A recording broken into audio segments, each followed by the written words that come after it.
ओम नमो भगवते वासुदेवाय नमः। वैशाख स्नान का 17वां अध्याय। ऋषि पुत्र दंतिल और कोलह का शाप मुक्त होना। श्रुतकृति बोले, हे मुनीश्वर, मैंने वैशाख के लोक परलोक दोनों के फलदायक सब धर्म सुने, परंतु सुनते सुनते अभी मेरी तृप्ति नहीं होती। अतएव मुक्ति के दाता विष्णु भगवान को प्रसन्न करने वाले दिव्य धर्मों का वर्णन करिए। राजा के इन वचनों को सुन अति प्रसन्न हो श्रुत जी बोले, हे राजन, मैं पाप नष्ट करने वाली एक कथा और कहता हूँ, तू चित्त लगाकर सुन, जो वैशाख के धर्म संबंधी मुनियों द्वारा प्रसिद्ध है। पंपातिर पर एक शंख नाम का महायशस्वी ब्राह्मण सिंह राशि की बृहस्पति में गोदावरी नदी के किनारे आया और भीमरथी के पार कंटक युक्त पहाड़ी वन में गया, जहाँ न कोई मनुष्य था न जल ही था। गर्मी के ताप से मध्याह्न के समय वह ब्राह्मण वृक्ष की छाया में बैठ गया। उसी समय वहाँ एक दुराचारी व्याध धनुष लेकर आया, जो दूसरे यमराज के समान था।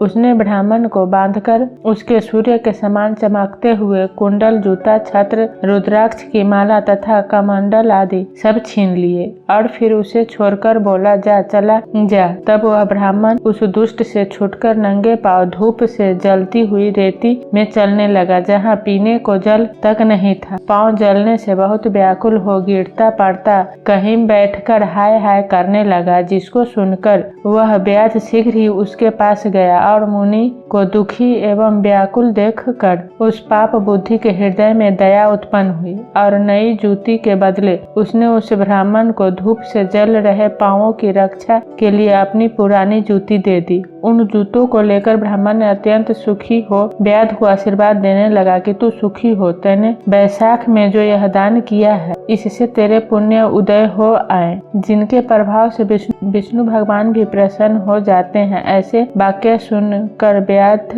अत्यंत विस्मित हो ब्राह्मण से बोला, हे महाराज, मैंने आपकी वस्तु ही आपको दी है, भला इसमें मेरा क्या पुण्य है? हे ब्राह्मण, आपने जो वैशाख की प्रशंसा की है, तो वैशाख धर्म क्या है, इसका फल क्या है और हरि कौन है, सो मुझसे कहो। व्याध के ऐसे वचन सुन शंख मुनि प्रसन्न हुए और वैशाख की प्रशंसा करने लगे कि सब धर्मों का फल तो जन्म जन्मांतर से मिलता है, परंतु वैशाख में इस पापाचारी दुर्बुद्धि दुरात्मा लुब्धक व्याध ने पादत्राण दान किया है, जिसके प्रभाव से इसकी सद्बुद्धि हो गई है। संपूर्ण दान तप, बड़े बड़े यज्ञ करने से तथा गया, गंगा, प्रयाग, पुष्कर, केदारनाथ, कुरुक्षेत्र, प्रभास, गोदावरी, कृष्णा, सेतुबंध, रामेश्वर, कावेरी आदि तीर्थ यात्रा करने से विष्णु भगवान इतने प्रसन्न नहीं होते, जितने वैशाखोक्त धर्म का निरूपण करने वाली कथा रूपी नदी में स्नान करने से प्रसन्न होते हैं। इस माधव मास में जो कर्म थोड़े से धन से सिद्ध होते हैं, वह बहुत खर्च करने अथवा दान या धर्म यज्ञों के करने से सिद्ध नहीं होते हैं। इस मास में ताप नाश करने वाली पादुका तुमने मुझको दी है, जिससे भगवान तेरे ऊपर प्रसन्न हो गए हैं। अब तुझे कल्याण की प्राप्ति होगी। जब मुनीश्वर ऐसा कह रहे थे, उसी समय मृत्यु द्वारा प्रेरित एक बड़ा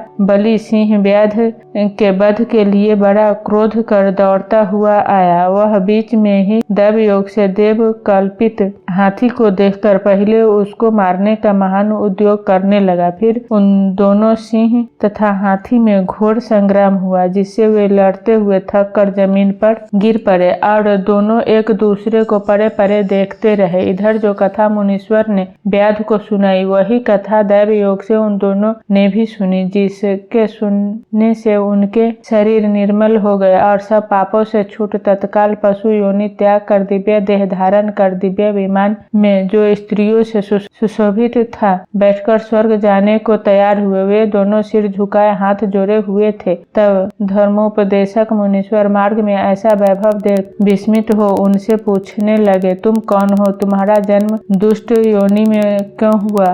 अकारण ही इस वन में क्यों दूसरे को मारने को उद्धत हुए, तुम्हारी मृत्यु कैसे हुई? हे निष्पापो, यह सब कथा विस्तार पूर्वक मुझसे कहो। मुनि के ऐसे कहने पर वे कहने लगे, हे मुनि, शाप दोष के कारण मतंग मुनि के दंतिल और कोलहल नाम के हम 2 पुत्र उत्पन्न हुए। एक दिन हमारे पिता मतंग ब्रह्म ऋषि, जो रूप यौवन संपन्न थे, संपूर्ण विद्या एवं धर्मों के जानने वाले, हमसे कहने लगे, हे पुत्रों, मधुसूदन, भगवान के प्रिय मास वैशाख में प्याऊ लगाओ, हवा करो, मार्ग में शीतल छाया एवं अन्न जल दान करो, प्रातः स्नान एवं भगवान का पूजन करो, जिससे संसार बंधन की निवृत्ति हो।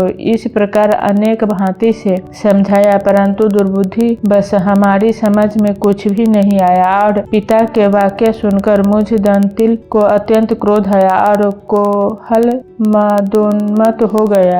तब धर्म की लालसा वाले हमारे पिता ने क्रोधित हो शाप दिया कि धर्म से विमुख पुत्र कटुभाषी स्त्री एवं मूर्ख राजा को शीघ्र त्याग दे। जो लोभवश संसर्ग करता है वह 14 मनवंतर पर्यंत नरक भोगता है। हे दंतिल, अपने क्रोध के कारण तू सिंह होगा और मंदोन्मत्त कोहल तू हाथी होगा। जब हम दोनों बहुत दुखी होकर शाप निवृत्ति के लिए प्रार्थना करने लगे, तब पिता ने शाप मोक्ष का उपाय बताया कि तुम दोनों पशु योनि पाकर थोड़े दिन पीछे एक दूसरे को मारने को उद्धत हो गए। इसी समय व्याध और शंख मुनि का वैशाख धर्म विषयक संवाद दैव योग से तुम्हारे कानों में सुनाई देगा। तब तत्क्षण तुम्हारी मुक्ति हो जाएगी और शाप से छूटकर पूर्व रूप धारण कर मेरे पास निवास करोगे। पिता के इस शाप से हमको पशु योनि मिली और दैव योग से यहाँ एक दूसरे के वध की इच्छा से चले आए, पर आपका दिव्य संवाद सुन जिसके प्रभाव से तत्काल हमारी मुक्ति हो गई। इस प्रकार सब कथा कह दोनों ने मुनि को नमस्कार किया और